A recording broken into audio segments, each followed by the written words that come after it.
الحمد للہ رب العالمین والصلاة والسلام علی رسولہ الکریم اما بعد فاعوذ باللہ من الشیطان الرجیم بسم اللہ الرحمن الرحیم یا ایہا الذین آمنوا لا تتخذوا الیہود والنصارى اولیاء بعضهم اولیاء بعض ومن یتولہم منکم فإنہ منہم ان اللہ لا یہدی القوم الظالمین صدق اللہ العظیم۔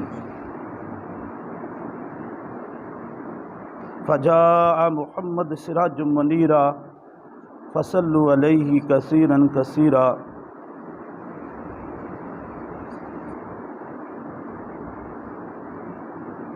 آج کا بیان بڑے ٹوٹے ہوئے دل کے ساتھ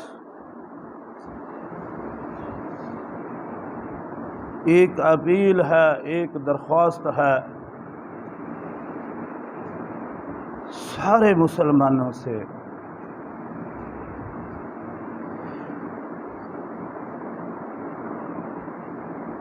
میں نے جو آیت پڑھی ہے پہلے اس کا ترجمہ دیکھ لیں پھر بات کرتے ہیں۔ اللہ تعالیٰ فرماتے ہیں اے ایمان والو لا تتخذوا الیہود والنصارى اولیاء،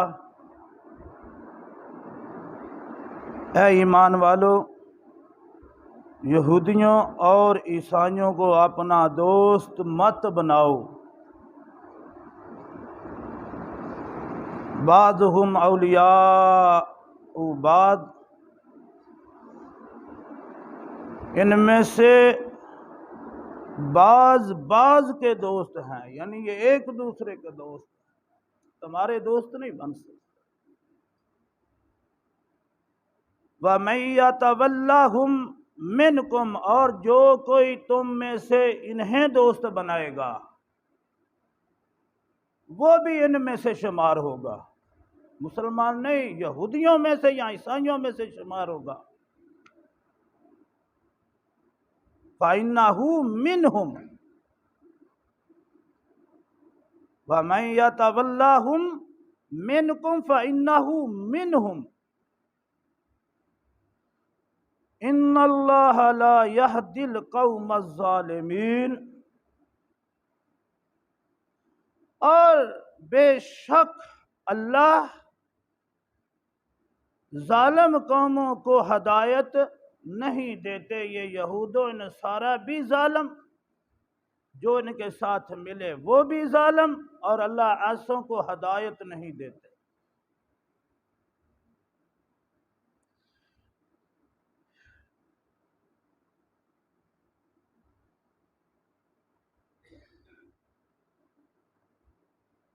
میرے آج کا یہ پیغام یوٹیوب چینل کے ذریعے خصوصی طور پر علماء جن کی جوتوں کی خاک کے برابر بھی نہیں میں، وہ میرے سر کا تاج ہیں، نہایت ادب کے ساتھ ہاتھ جوڑ کر ان کی خدمت میں اپیل ہے، جہاں تک بھی یہ میری آواز پہنچے۔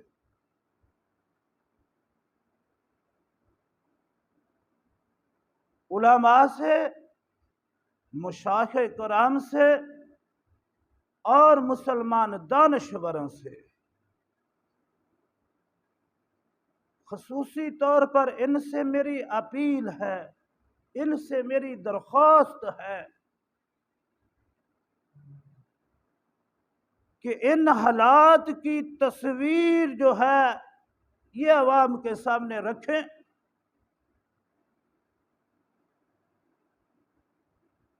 اور قرآن و حدیث میں اللہ کے رسول صلی اللہ علیہ وآلہ وسلم نے جو تصویر آنے والے وقت کی ہمارے سامنے رکھی ہے، اس کی تشریح کر کے امت محمد کی رہنمائی فرمائیں، انہیں تیار کریں، ان کی ذہن سازی کریں۔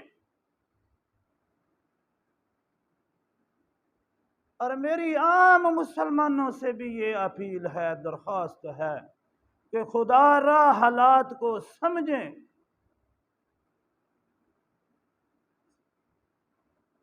اور اس کے مطابق تیاری کرے۔ نماز پڑھنا بڑا اچھا کام ہے، روزہ رکھنا بڑا اچھا کام ہے، حج کرنا بڑا اچھا کام ہے، لیکن یہ کام ان سے بھی زیادہ ضروری ہو گیا ہے۔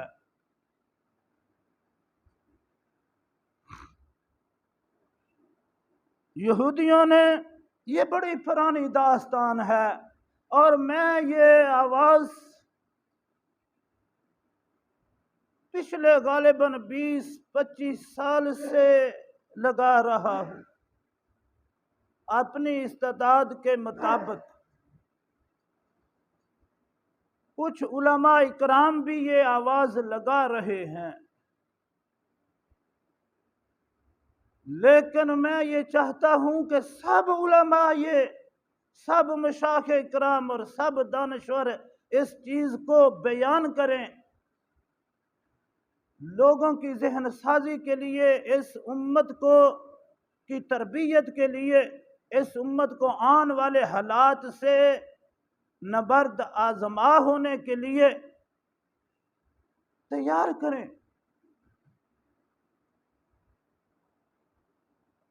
یہودیوں نے جب دیکھا،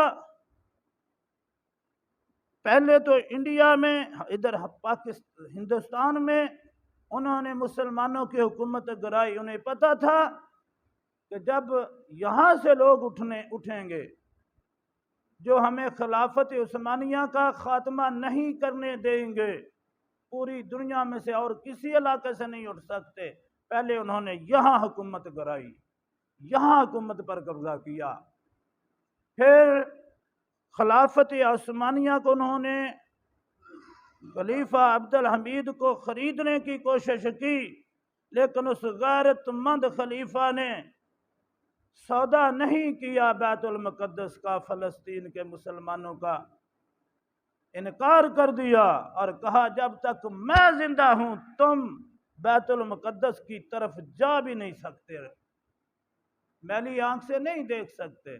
پھر انہوں نے خلافت عثمانیہ کو ختم کروایا۔ پھر بڑی لمبی داستان ہے، 1948 کو اسرائیل کا ملک بن گیا، اور یہ جو عرب ملک ہیں، یہ سعودی عرب، یہ کویت، یہ لبنان، یہ سارے جتنے بھی عرب ملک ہیں، یہ سارے اس لیے بنائے گئے کہ وقت آنے پر یہ ان کی کالونیاں بنیں گی اسرائیل کی۔ اور میں جو حالات موجودہ ہیں، بس یہ تو بڑی پرانی داستان ہے، اس کے لیے بڑا وقت چاہیے، میں اتنا وقت نہیں لینا چاہتا۔ میرے اندر ایک ابال ہے، میرے اندر ایک آگ ہے، جب یہ موضوع آتا ہے تو بس میری برداشت سے باہر ہو جاتی ہے بات۔ ہم سوئے ہوئے ہیں خواب غفلت میں،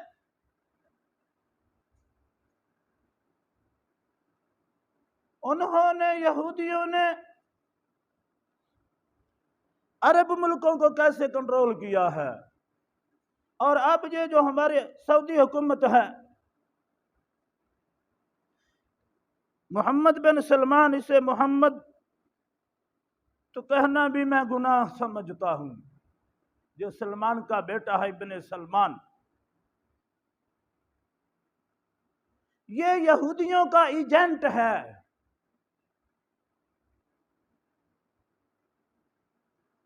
یہ یہودیوں کا پکا ایجنٹ ہے۔ اس کی حسن کے ساتھ بڑی دوستی ہے، یہ عیسائیوں اور یہودیوں کا، یوں سمجھ لیں جس طرح یہ نجائز بچہ ہے اسرائیل امریکہ کا، اسی طرح یہ نجائز بچہ ہے یہ محمد بن سلمان امریکہ کا، یہودیوں کا۔ یہ بڑی لمبی داستان ہے، میں کیا بیان کروں گا اس کو،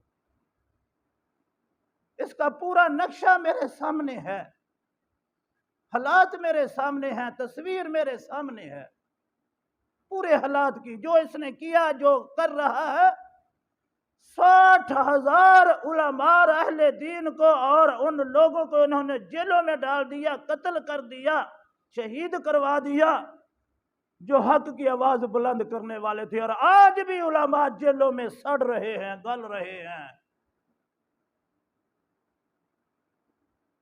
ہو سکتا ہے میری بھی اس تقریر سے بڑوں کو تکلیف ہو اور میرے لیے بھی کوئی مشکل ہو، لیکن مجھے مشکل کا نہیں، کیونکہ جب یہ سوشل میڈیا پر وائرل ہوگی تقریر تو ہو سکتا ہے، لیکن جان تو ایک دن جانی ہے، اسی کی دی ہے، اسی کے راستے میں چلی جائے، اس سے بڑھ کر اور کیا خوش نصیبی ہوگی۔ ہم تو یہ چاہتے ہیں کہ اسی کے راستے میں نکلے۔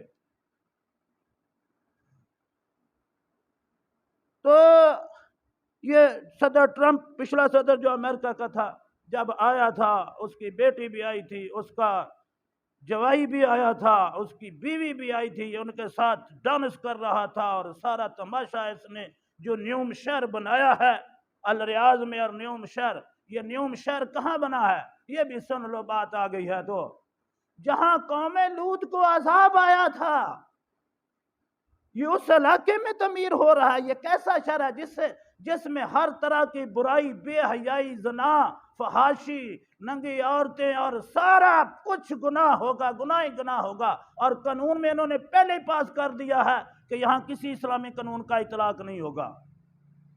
یہ سعودی، یہ اس بدماش نے یہ قانون پہلے پاس کیا ہے۔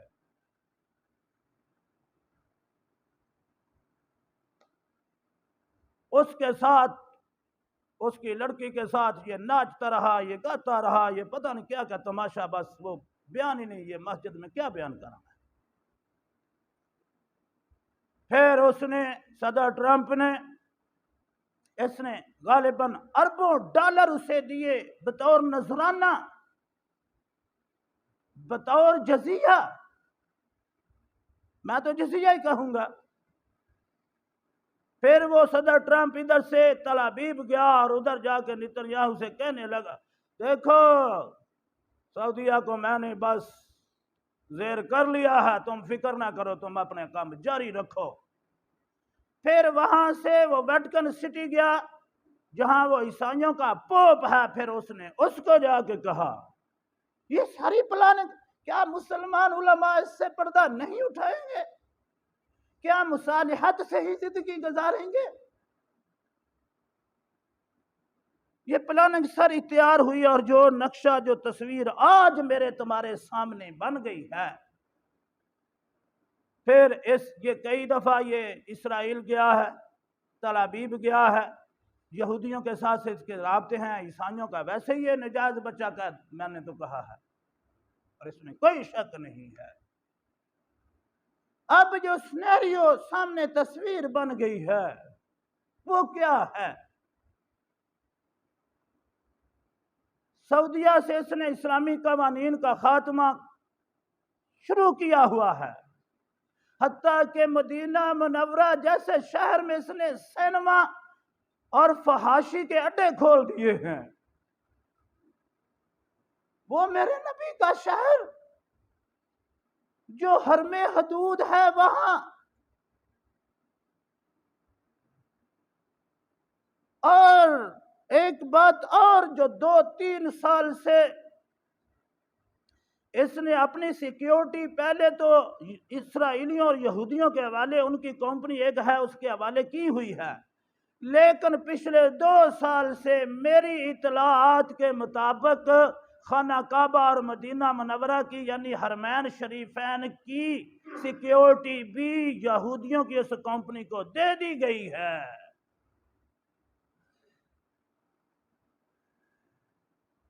یہ یہودی اور عیسائی اب اس حدود میں آگے، اور یہ عرب ملکوں میں جگہ جگہ انہوں نے فوجی اڈے بنائے ہوئے ہیں، اور جہاں ان کے فوجی اڈے ہیں وہاں بن سلمان بھی بغیر اجازت کے نہیں جا سکتا۔ وہاں اس ملک کا، سعودیہ کا بادشاہ یا آل النہان، متحدہ عرب امارات، مصر، ان سب نے ان کو تسلیم کر لیا ہے۔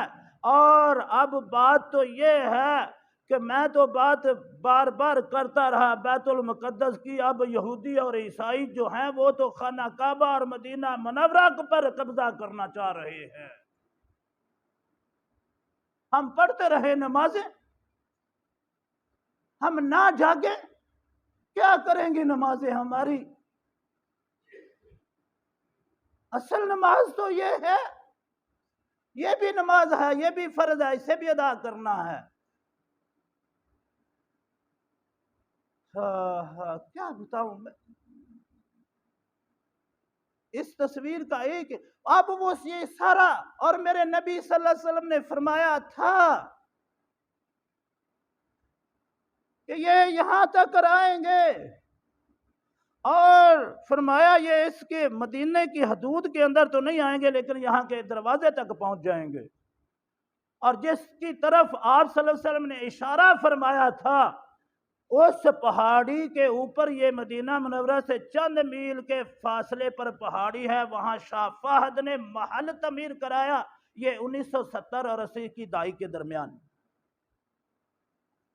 اور علماء فرماتے ہیں یہاں آ کر وہ دجال ٹھہرے گا۔ انہوں نے یہودیوں کے ساتھ یاری دوستی لگا کے یہ سارا معاملہ جو ہے یہ بنا دیا ہے، اور یہودیوں کے ساتھ آنا جانا اور اب اسے تسلیم کرنا، یہ تو کوئی بات ہی نہیں ہے۔ حتیٰ کہ جو خطبہ حج دیا گیا ہے، جو خطبہ حج دینے والا ڈاکٹر محمد بن عبد الکریم العیسیٰ، وہ بھی یہودیوں کا ایجنٹ ہے۔ کیونکہ اگر یہ آیت اس کے سامنے، دیکھیں وہ عالم دین ہے، یہ آیت اس کے سامنے، یہ پھر ان کے ساتھ دوستیاں لگاتا ہے، یہ تلابیب جاتا ہے، یہ چاہتا ہے کہ یہودی عیسائی سب اور مسلمان مل کے ہم سب دین ابراہیمی والے ہیں، ہم سب ایک ہیں، یہ یہی کہتا ہے جس نے خطبہ حج دیا ہے۔ یہودی یہاں تک پہنچ گئے ہیں، سیکیورٹی ان کے حوالے، حاجیوں کی، حرمین شریفین کی سیکیورٹی یہودیوں کی کمپنی کے حوالے، اور جو خطبہ حج دینے والا ہے وہ ان کا یار ہے۔ یہاں تک وہ پہنچ گئے ہیں۔ ایک ملک سے انہیں خطرہ تھا، پاکستان، دنیا اسلام کی واحد ایٹمی قوت، اور جس کا ایٹم جو ہے وہ چائنا، روس اور امریکہ کے مقابلے، بلکہ میں سمجھتا ہوں اس سے بھی زیادہ یہ زیادہ کارگر ہے۔ لیکن سائنسدان کہتے ہیں کہ پاکستان کا جو ایٹم بم ہے یہ روس، چین اور امریکہ کے مقابلے کا ہے، باقی ملکوں کے پاس جو ایٹم بم ہے وہ پاکستان کا مقابلہ بھی نہیں کر سکتے۔ دنیا اسلام کی واحد اسلامی ایٹمی طاقت، اس کو انہوں نے کنٹرول کر لیا ہے۔ اس کی سیاست پر ان کا قبضہ ہے، اس کی معیشت پر ان کا قبضہ ہے، ان کے نظریات پر ان کا قبضہ ہو گیا ہے، اور اب ہم ان کی مرضی کے بغیر سانس بھی نہیں لے سکتے۔ ان حالات میں کیا کرنا ہے؟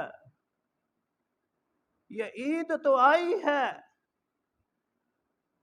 لیکن میں بڑے ٹوٹے ہوئے دل سے یہ عید منا رہا ہوں۔ نہ جانے آگے کیا ہونے والا، اگر ہم نہ سمجھے تو سخت ترین عذاب میں مبتلا ہو جائیں گے، ہدایت سے بہت دور چلے جائیں گے۔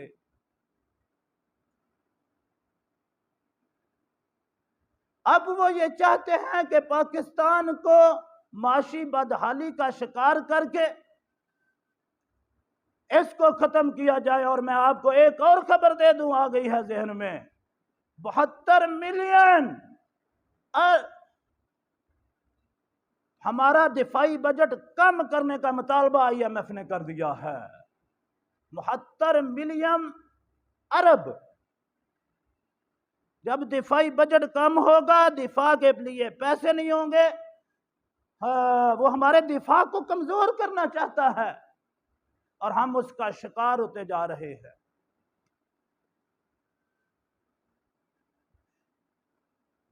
لہذا میں پھر سب مسلمانوں سے جہاں جہاں تک میری یہ آواز جائے دست بستہ یہ گزارش کرتا ہوں، اٹھو اپنے رب سے دعائیں کرو۔ آج عید کے دن اپنے اللہ کو منا لو۔ ہمارا اللہ ہم سے ناراض ہے ہماری کرتوتوں کی وجہ سے، ہمارے اعمال کی وجہ سے، اللہ اور اللہ کے رسول کی دوری کی وجہ سے۔ اپنے اللہ کو مناؤ، اٹھو راتوں کو اللہ کے حضور گڑ گڑا کے دعائیں کرو، تیاری کرو اس وقت کے لیے، اور دعا کرو یا اللہ اس مقصد کے لیے جان بھی قبول فرما لے۔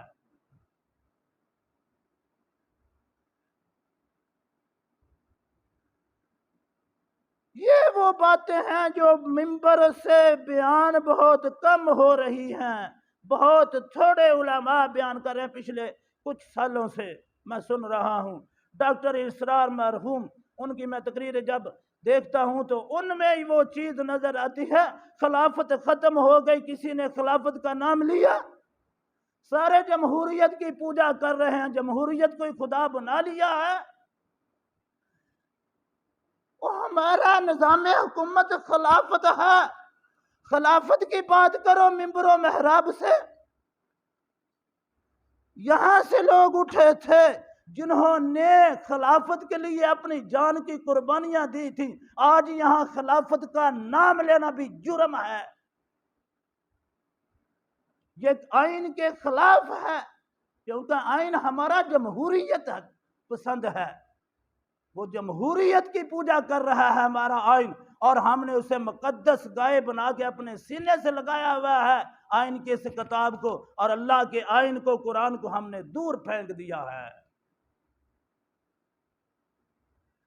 مسلمانوں سمجھ جاؤ، یہ بڑا نازک دور ہے جس سے گزر رہے ہو، اگر اب بھی نہ سمجھے، اب بھی بیدار نہ ہوئے تو پھر مجھے ڈر لگ رہا ہے کہ کہیں اللہ کی عذاب کی لپیٹ میں نہ آ جائیں۔ یہ سارا کچھ جو ہو رہا ہے دنیا میں، جو تصویر بنی ہوئی ہے، مسلمانوں یہ الارم ہے ہمارے لیے۔ اور ایک اور گزارش، اور آخری گزارش، اقبال نے کہا تھا حرم پاک بھی اللہ بھی قرآن بھی ایک، حرم پاک بھی اللہ بھی قرآن بھی ایک، کچھ بڑی بات تھی ہوتے جو مسلمان بھی ایک۔ خدا را میں دست بستہ، میں نے پہلے کہا کہ علماء میرے سر کا تاج، میں ان کی جوتی کی خاک کے برابر بھی نہیں۔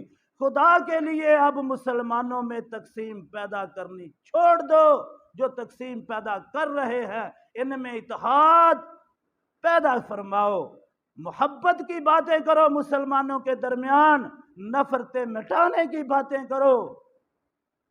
اگر ایسا نہیں ہوگا تو پھر انجام دیکھ رہے، مجھے تو نظر آ رہا ہے، شاید اللہ آپ کو بھی دکھا دے۔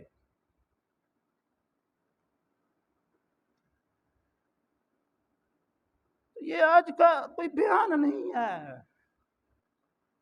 یہ تو ایک درد، ایک دیوانے کی صدا ہے، جس کی سمجھ میں آئے وہ اس تیاری میں لگ جائے، وہ اپنے اللہ سے لو لگا لے، اپنے اللہ سے دعائیں کر لے۔